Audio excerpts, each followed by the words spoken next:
Ending the war on drugs would cause the crime rate to decrease, lessen the amount of prisoners, stimulate the economy, and free up government and police resources to fight more serious crimes. How do you feel about the legalization of drugs? It'd be insane. Everyone would be like on speed or just methed out, and nothing would be done because people would just be sleeping because they were too hungover on drugs and just like out of it, and there'd be chaos. Nothing would be accomplished. I think there would be big drawbacks to that, but I also feel that the cost of prohibition is really high, so that between the current war on drugs and legalizing drugs, I think the harm would be less if we legalize drugs. That should be alright. That's all good. I don't think a higher power should be allowed to tell other people what they can and cannot do. What is the history of the war on drugs? The actual policy that we know as the war on drugs began under the Nixon administration. And so Richard Nixon identified that there was a drug problem in the United States.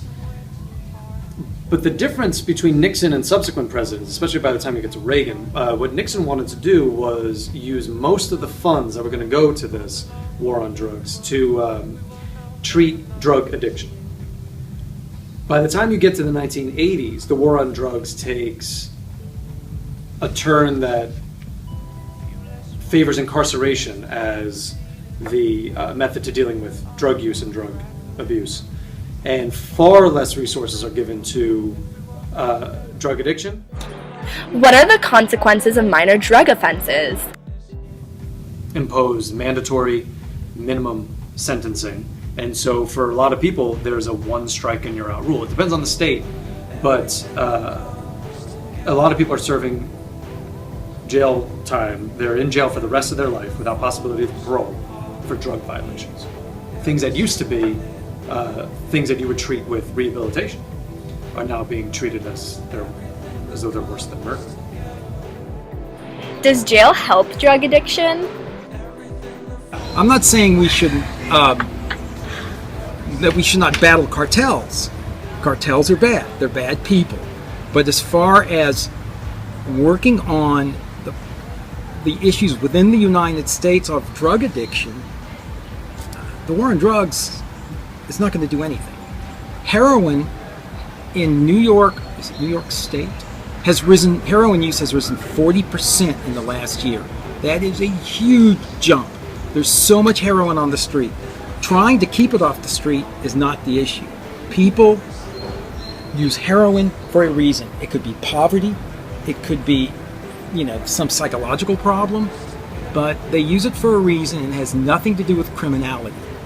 We shouldn't treat them as criminals. The war on drugs has failed. Although we have succeeded in having the highest incarceration rate in the entire world, we have not succeeded in eliminating drug abuse from our society. 7 million U.S. citizens are either in jail, on probation, or on parole. Of those 7 million people, 3.5 million were arrested on drug-related offenses. This costs our country approximately $37 billion per year, with a recidivism rate that often exceeds 50%. It is safe to say that much of this money is wasted. In addition to the cost of running our prisons, prisoners also face overcrowding and dangerous conditions, leading to a high likelihood that they will not be reformed. The cost of law enforcement related to drug offenses adds significantly to the previous stated costs. All of the above proves that the drug policy in the United States has failed. What is the psychology behind drugs? So no matter how much money we spend, we're still not going to stop drugs from coming into this country. We're still not going to stop people from using drugs, because people use drugs for a reason. Maybe not a good reason, but they use drugs for a reason. It's like they're self-medicating. Heroin addicts are heroin addicts because of something happened to them. There's something in their lives that is unsettling, and the drug is just one way to stop up the hole or filling that hole. We should be concentrating on this, on rehabilitation, or at least finding out why these people are using drugs instead of trying to put them in jail. Putting them in jail does nothing but turn them into criminals. They weren't criminals to begin with. They were just people who have problems.